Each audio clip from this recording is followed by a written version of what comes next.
बोलते हैं मार्केट में भी मिलता है। उसकी बजाय हम डीसी पावर सप्लाई मशीन को भी शॉर्ट की तरफ बना करके सब चेकिंग कर सकते हैं। अब इसकी चेकिंग के लिए कि कहाँ पर ये शॉर्टिंग हो रही है, उसके लिए अगर आपके पास प्लग पेस्ट लगा करके चेकिंग करनी है तो वो भी कर सकते हैं, या फिर रोज़न पेस्ट इस टाइप का आता है रोज़न पेस्ट, इससे पूरे बोर्ड पे इसका स्मोक फैला करके उससे भी कर सकते हैं। तो फिलहाल अभी पूरे बोर्ड पे देख लीजिए कहीं पे भी रोज़न पेस्ट नहीं लगा हुआ। मैं रोज़न लगा करके फिर इसकी हॉट टेस्टिंग करके दिखाऊंगा। बता रहे हैं, सब्र करो। और चार्जिंग का आईसी के पास आयरन से लगाया जाता है, उसका स्मोक इस पे लगाया जाता है। अच्छा, आप उस पे रखिए ऐसे उल्टा। तो ये इससे क्या होता है, इससे जिस भी एरिया में हीट होगी, यानी कि हमारी या तो उसी आईसी में दिक्कत है, उसके पास में कोई कंपोनेंट शॉर्ट हो रहा है, ये वाला सारा का सारा जो स्मोक लगा रखा है इस पर ये हट जाएगा।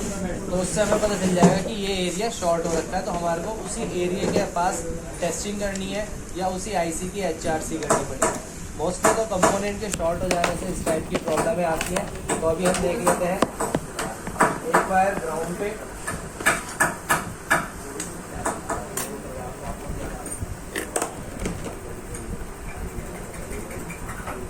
पावर सप्लाई मशीन 5 एम्पियर पे कर देते हैं। पॉजिटिव इधर की फर्स्ट है, ठीक।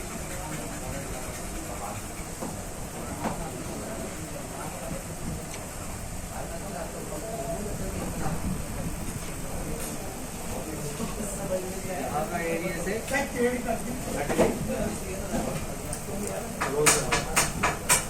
सर उस पे दिखा दो माइक्रोस्कोप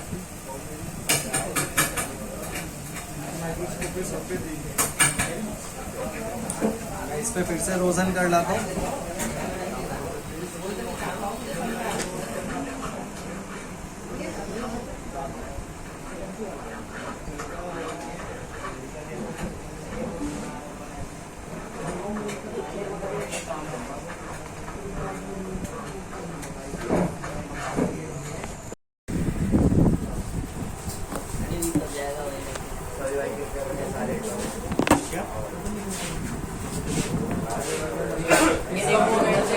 पहले भी स्मोक पिघल चुका है, इस वजह से इस पे प्रॉपर्ली स्मोक नहीं बन पाया, लेकिन फिर भी हम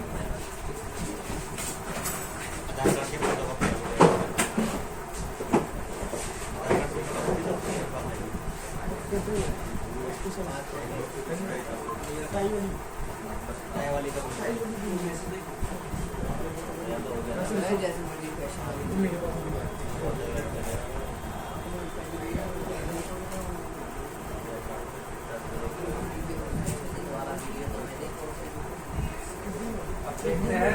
हमने पॉजिटिव पर डीसी पावर सप्लाई मशीन की प्लेट लगा दी है और नेगेटिव पर ग्राउंड पे लगा दी है।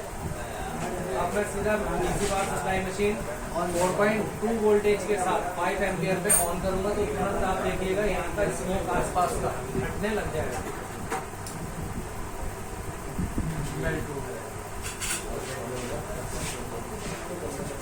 जितना हीट बढ़ती चली जाएगी, जितने एरिया में फैलेगी, वो उतने एरिया का स्मोक हटाती जाएगी। आप देख सकते हैं इससे स्मोक निकल भी रहा है, यानी कि ये एरिया शॉर्ट है या हमारी ये DC to DC converter IC short है, जिसकी वजह से कंप्लीटली आईसी तक शॉर्टिंग जा रही है। देख सकते हैं ये थी हॉट टेस्टिंग। कूल टेस्टिंग में एक बार हम और चेक कर लेते हैं कि मल्टीमीटर से बैटरी कनेक्शन को चेक करने पर क्या शो हो रहा है। मीटर देना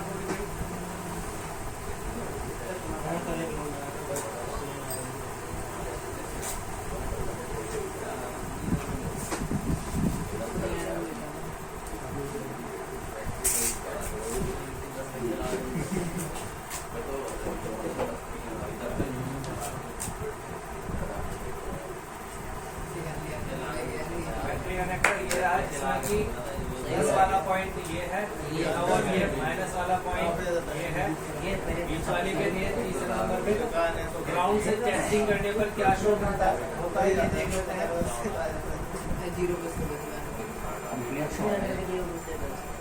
फुल शॉर्टिंग है,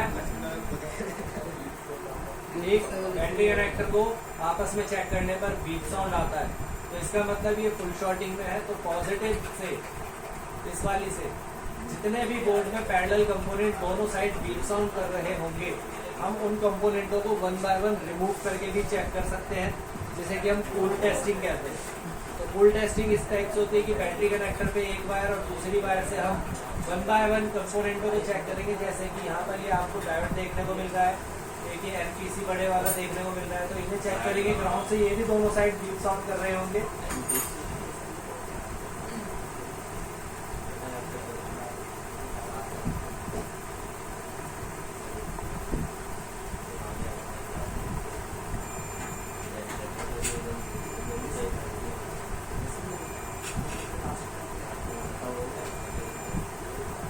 ठीक है, तो ये भी दोनों साइड बीप कर रहे हैं। पहले अगर आपकी हॉट टेस्टिंग नहीं हो पा रही तो कूल टेस्टिंग में जैसे ये दोनों कंपोनेंट पॉजिटिव पिन से दोनों साइड बीप साउंड कर रहे हैं, तो इन्हें हमें रिमूव करना है। इनके बाद जितने भी कंपोनेंट पॉजिटिव लाइन से दोनों साइड बीप करेंगे वो भी पैरेलल कंपोनेंट। पैरेलल कंपोनेंट कौन कौन से बताए गए थे? NPC, HBR,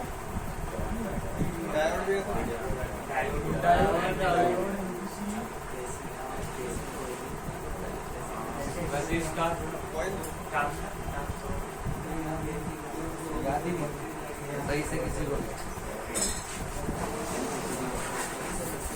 PC, NPC, VDR, diode, transistor, ये 5 कंपोनेंट बैटरी कनेक्टर की पॉजिटिव सप्लाई से अगर दोनों साइड बीप साउंड करते हैं तो उन्हें 1 बाय 1 रिमूव करते जाइए। जब 1 बाय 1 आप इन्हें रिमूव करते जाएंगे तो शॉर्टिंग अपने आप हट जाएगी। लेकिन अगर इस तरीके से भी नहीं हटती है शॉर्टिंग, तो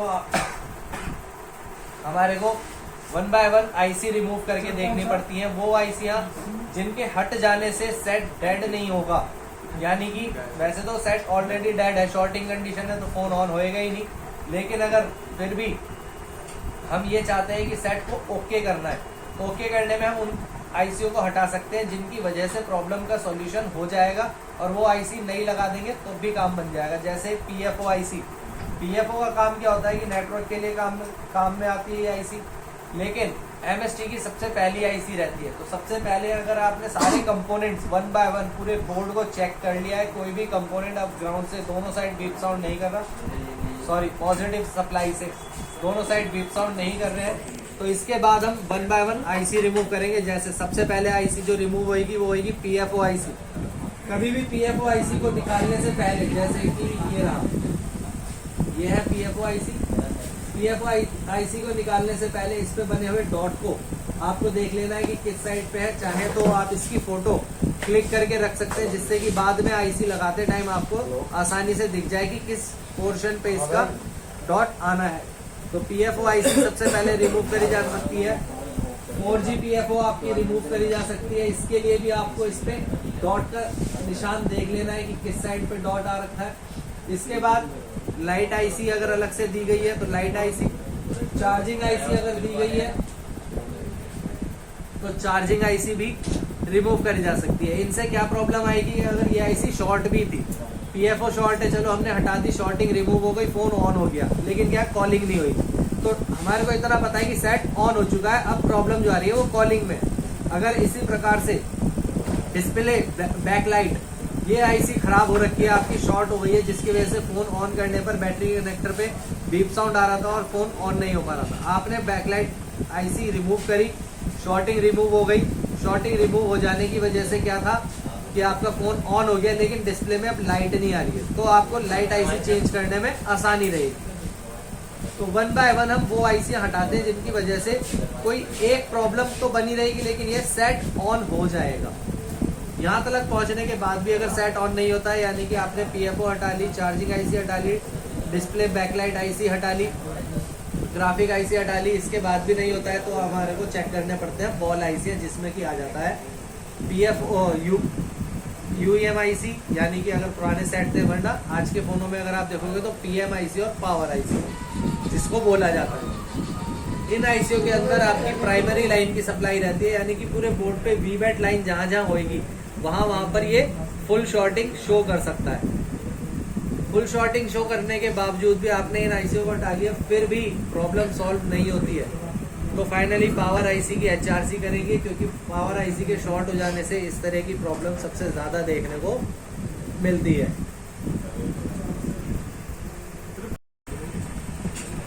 बिल्ड करेंगे तो ये शॉर्टिंग रिमूव हो जाएगी। इसके अलावा सेकेंडरी लाइन VPH लाइन पर सर पैरेलल कंपोनेंट में PC NPC डायोड ट्रांजिस्टर और पेज नंबर 7-8 खोलते पढ़ो ना।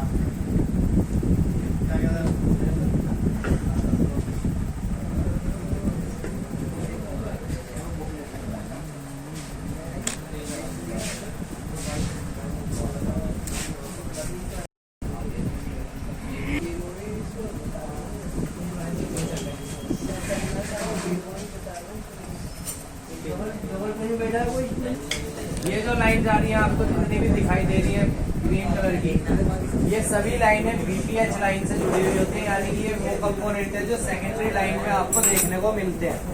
सेकेंडरी लाइन यानी कि जो आपको चार्जिंग कन्वर्टर IC के बाद देखने को मिलती है, जिसके इस लाइन में भी किसी एक भी कंपोनेंट के शॉर्ट हो जाने की वजह से ये प्रॉब्लम देखने को मिलेगी कि हमारे फोन में शॉर्टिंग या हाफ शॉर्टिंग की प्रॉब्लम आ जाती है, जिसकी वजह से सेट डेड की प्रॉब्लम आती है, या फिर कॉल करते ही सेट स्विच ऑफ हो जाता है, या फिर बैटरी 1 से 2 दिन में खुल जाती है, या नई बैटरी लगाने पर भी बैटरी बैकअप जो है वो 2 से 3 घंटे का ही मिल पाता है। तो ये जो समस्या आती है ये बोर्ड के अंदर कंपोनेंट के शॉर्ट हो जाने से ही आती है। तो इसके लिए अगर आपको सेकेंडरी लाइन की टेस्टिंग करनी है तो आपको बॉर्नियो लेना पड़ेगा, अदरवाइज हॉट टेस्टिंग से इसका सॉल्यूशन किया जा सकता है। दूसरा कि जितने भी फोन आजकल के आते हैं इनके अंदर सेकेंडरी लाइन पे ही काम ज्यादातर आता है, इसीलिए बॉर्नियो की आवश्यकता आपको रहेगी।